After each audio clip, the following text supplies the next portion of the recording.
lahat.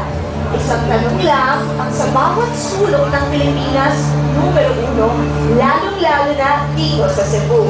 Kaya, ngayong gabi, ang ating pamutana. Kapamilya, Jill or Nuri!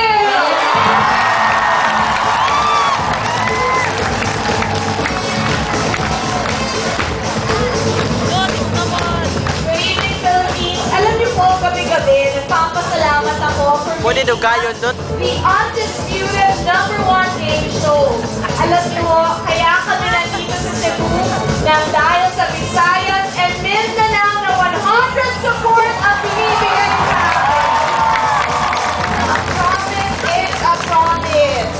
Nasa loob pa lamang po ng siya si Baby James. Nangako na ako na pupunta kami dito sa Cebu. Kaya ngayon, we're here in the Ilsep City parking lot. Hangad yato, hangad. Ano po ang hinihintay ninyo to? Kaya Cebu, handa na ba kayo mag-deal or no deal?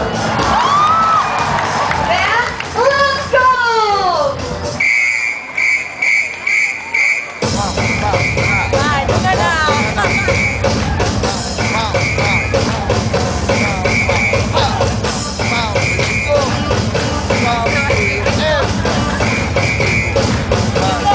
Seven, eight. Okay.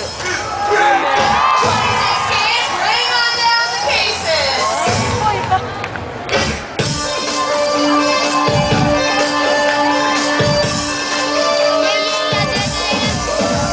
Ha? Wala ko bangga.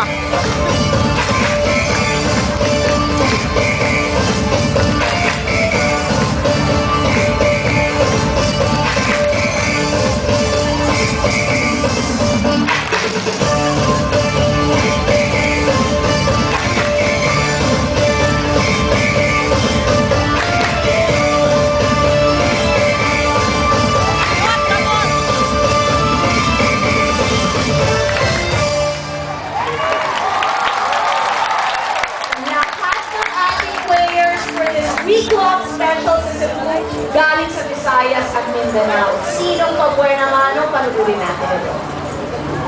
Pag nandun. May gabi sa inyong tanan. Pwede pa Ako si Jason Jeffrey Elago.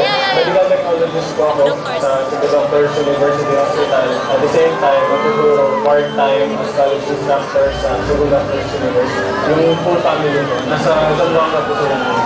Ako lang yung nandito. Kumuha ko ng medical technology na course para pang-preparatory course. Kaya dito rin ako nag-college, dito na rin ako nagtrabaho. Tapos hindi na natuloy na maging medicine. Kasi nagtapos din sa financial. Mananalo siguro.